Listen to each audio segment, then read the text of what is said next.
오늘 주신 하나님의 말씀은 고린도전서 14장 1절에서부터 19절까지의 말씀입니다. 말씀이 길기 때문에 제가 1절에서부터 6절까지 읽도록 하겠습니다. 사랑을 추구하며 신령한 것들을 사모하되 특별히 예언을 하려고 하라. 방언을 말하는 자는 사람에게 하지 아니하고 하나님께 하나니 이는 알아듣는 자가 없고 영으로 비밀을 말함이라. 그러나 예언하는 자는 사람에게 말하여 덕을 세우며 권면하며 위로하는 것이요 방언을 말하는 자는 자기의 덕을 세우고 예언하는 자는 교회의 덕을 세우나니 나는 너희가 다 방언 말하기를 원하나 특별히 예언하기를 원하노라. 만일 방언을 말하는 자가 통역하여 교회의 덕을 세우지 아니하면 예언하는 자만 못하니라. 그런즉 형제들아 내가 너희에게 나아가서 방언으로 말하고 계시나 지식이나 예언이나 가르치는 것으로 말하지 아니하면 너희에게 무엇이 유익하리요. 아멘. 고린도전서 12장에서부터 14장까지는 이제 고린도 교회 안에 있던 은사의 문제를 다루는 내용입니다. 12장에서 사도 바울은 다양한 은사들에 대해서 이야기하면서 이 다양한 은사들이 한 성령께서 각 사람에게 그 뜻대로 나눠주시는 것이다. 같은 한 성령께서 나눠주시는 것이기 때문에 다양한 은사이지만 같은 한 성령께서 나눠주시는 것이기 때문에 이걸 가지고서 우쭐하거나 남에게 자랑하거나 남을 무시하는 은사의 이 서열을 매기면서 은사가 어느 것이 크냐 이렇게 따지면서 서로 비교하고 경쟁하라고 주신 게 아니라는 점을 오히려 왜 그러면 다양한 은사를 주셨느냐, 이 다양한 은사를 가지고서 주님의 몸인 교회를 고르게 균형 있게 세워가도록 그렇게 주셨다는 겁니다. 그래서 고린도전서 13장에서는 이 은사들을 잘 어우러지게, 그래서 주의 몸을 함께 세우게 하는 중요한 원리로서 사랑을 이야기한 거예요. 그래서 중간에 갑자기 사랑이 나오는 거죠. 이렇게 다양한 은사들, 한 성령께서 주신 이 다양한 은사들을 서로의 다양성을 가지고서 하나를 세워가기 위해서는 사랑이 꼭 필요하다. 그래서 오늘 이 14장 말씀을 보시면 1절에서 사랑을 추구하며 신령한 것들을 사모하되, 이 사랑을 따라서 은사들을 추구해야 된다는 거예요. 은사들을 사모해야 된다는 거예요. 그런데 특별히 예언을 하기를 원해야 된다라고 말씀하고 있습니다. 고린도 교회 안에는 전에도 한번 말씀드렸습니다만 이 방언을 굉장히 높게 쳤습니다. 고린도 지역이 말에 대해서 굉장한 자랑이 있었어요. 그러다 보니까 방언의 은사를 최고로 치려고 하는데 사도 바울은 사랑을 따라 추구하면서 신령한 것을 사모하되 예언을 하려고 해라. 예언을. 자, 여기 이 예언이라는 것을 우리가 어떻게 이해를 해야 되는가 하면 6절에서도 읽었습니다만 계시나 지식이나 예언이나 가르치는 것으로 말하지 아니하면, 하나님의 말씀을 깨닫고 가르치는 내용을 가리키는 거예요. 그래서 19절에서도 교회에서 내가 남을 가르치기 위하여 깨달은 마음으로 5마디 말을 하는 것이 1마디 방언으로 말하는 것보다 나으니라. 말씀을 깨닫고 가르치는 것, 이게 예언이다. 오늘날로 치면 설교라고 여러분이 이해를 하시면 쉬울 것 같습니다. 그리고 중요한 것은 지금 이 공적 예배 시간을 배경에 두고 있는 이 권면이에요. 자, 그래서 이제 2절부터 이어지는 말씀을 보면 왜 특별히 예언을 하려고 해야 되느냐. 방언을 말하는 사람은 사람에게 하는 것이 아니라 하나님께 하는 것이다.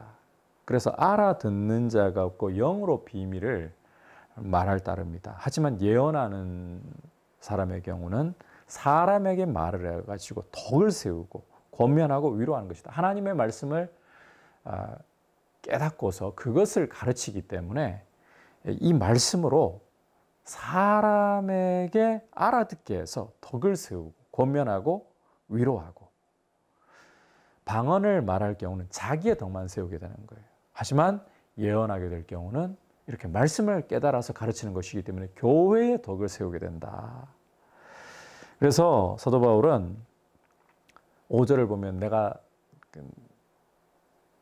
볼 때 너희가 다 방언 말하기를 원하지만 특별히 예언하기를 원한다.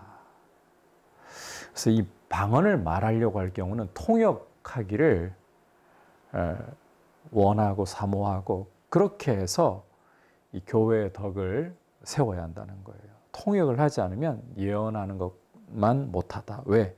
교회의 덕이 세워지지 않으니까. 그러면서 사도 바울은 이렇게 말씀하고 있습니다. 형제들아, 내가 너희에게 나아가가지고 방언으로만 말하고 계시나 지식이나 예언이나 가르치는 것으로 말하지 않으면 너희가 무슨 유익이 있겠느냐? 못 알아듣는데 무슨 유익이 있겠느냐는 거예요.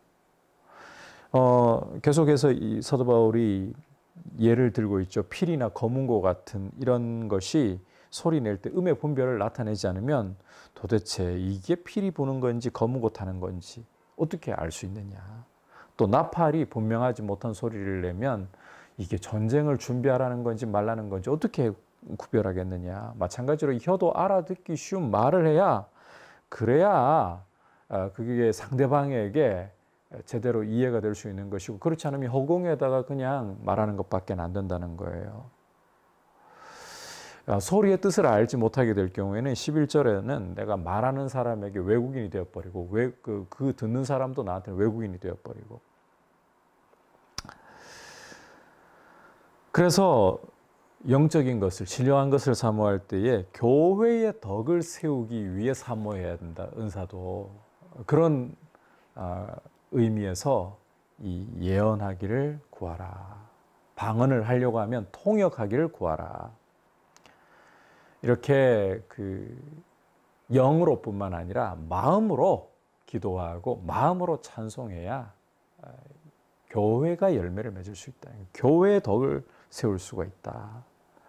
그렇지 않고 만약에 영으로만 16절을 보면 영으로만 축복하는데 못 알아듣는 사람의 경우는 도대체 무슨 말을 하는가 이렇게 나오지 어떻게 아멘할 수 있겠냐는 거예요. 그래서 사도 바울은 19절에서 이런 결론을 내리고 있죠. 앞서 보았습니다만 교회에서 내가 남을 가르치기 위하여 깨달은 마음으로 5마디 말을 하는 것이 1만마디 방언으로 말하는 것보다 나으니라. 결국 교회가 하나님의 말씀을 알아듣고 순종할 수 있도록 그렇게 가르치는 것이 교회의 덕을 세우는 길이다. 방언, 신령한 은사로서 좋은 것이에요. 자신의 영이 하나님께 말을 하는 것이므로 좋은 것이에요. 특히 기도에 힘이 돼요. 하지만 그것이 남에게 통역으로 알아듣게 전달되지 않는다면 자기 덕 외에는 못 세운다. 하지만 하나님의 말씀을 깨닫고 그것을 가르치는 예언은 교회의 덕을 세운다.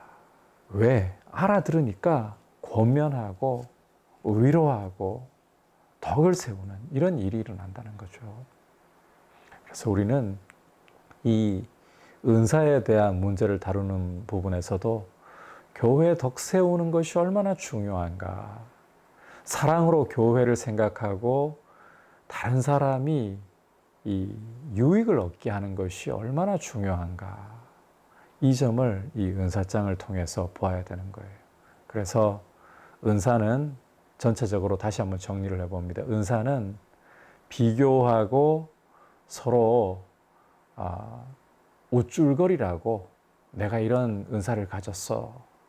잘난 거 자랑하라고 주신 게 아니라 성령께서 다양한 은사를 주신 것은 이 다양함을 통해서 몸을 아름답게 세우라고, 균형 있게 세우라고. 그래서 이 다양한 은사가 조화를 이루면서 아름답게 몸을 세우는 원리가 사랑이고, 이 사랑을 따라서 교회의 덕을 세우기 위해 어떤 것보다 하나님의 말씀을 깨닫고 가르치는 예언을 사모하라. 교회의 덕이 그만큼 중요하다는 거예요. 교회를 하나 되게 하고 균형 있게 하는 것이 그만큼 중요하다는 거예요. 그래서 우리는 우리에게 주신 재능과 은사도 나 잘난 것 자랑하거나 남과 비교하면서 우쭐거리지 말고 교회의 덕을 세우기 위해, 교회의 하나됨을 위해 그렇게 잘 사용하는, 그게 정말 믿음이 자라가는 길이고 그게 성장하고 성숙해가는 길입니다. 그런 모습으로 하나님께 영광을 돌리고 교회를 세우는 일꾼들이 될 수 있기를 축복합니다. 이제 말씀을 생각하면서 함께 기도하겠습니다. 오늘 말씀대로 주님 교회의 덕을 세우도록 내게 주신 재능과 은사를 사용하게 하시고, 어떤 것보다도 교회의 덕을 끼치기 위해, 교회를 하나 되게 하는 이 일을 하기 위해 힘쓰고 주님의 뜻을 구할 때에 내 신앙도 자란다는 것, 이 점을 염두에 두고 교회의 덕을 세우고 교회 하나됨을 구할 수 있게 하옵소서. 그리고 교회가 아름답게 서갈 수 있도록 나를 통로로 써 주옵소서. 두 번째로는 남과 북의 관계가 하루속히 평화롭게 통일로 하나 될 수 있는 모습으로 나아가게 은혜 주시고, 마지막으로는 이 코로나 사태가 하루속히 종식될 수 있도록 백신과 치료제 개발을 주께서 급속하게 하여 주시옵소서. 같이 기도하겠습니다. 하나님 아버지, 감사를 드립니다. 오늘 말씀을 통해서 우리에게 주신 재능과 은사가 교회의 덕을 세우는 데 쓰여야 하고 사랑으로 교회를 하나 되게 하는 데 쓰여야 한다는 것을 보았습니다. 아버지, 우리에게 있는 재능과 은사를 가지고서 남들과 비교하면서 우리 자신을 자랑하거나 높이는 데 쓰려고 하지 말고, 또 남을 무시하고 짓밟는 데 쓰려고 하지 말고, 교회를 주의 몸으로서 아름답게 하는데, 또 특별히 덕을 끼치는데 아버지 쓸 수 있도록, 그것이 정말 우리 믿음이 제대로 자라는 길이고 성장하고 성숙하는 길이라는 것을 알고 우리의 모습을 주님 기뻐하시는 대로 드리게 하여 주옵소서. 주님, 남과 북의 관계를 돌아보시고 경색되어 가고 있는 이 상황 속에서 하루속히 역사의 주인이신 주님, 남과 북이 평화롭게 통일을 이룰 수 있도록 길을 열어주시고, 압제와 고통 속에 있는 북한의 동포들이 자유를 얻도록 주님 돌보아 주옵소서. 주님, 코로나 사태가 하루속히 종식될 수 있도록 백신과 치료제 개발이 이루어지게 하여 주옵소서. 예수님의 이름으로 기도드립니다. 아멘.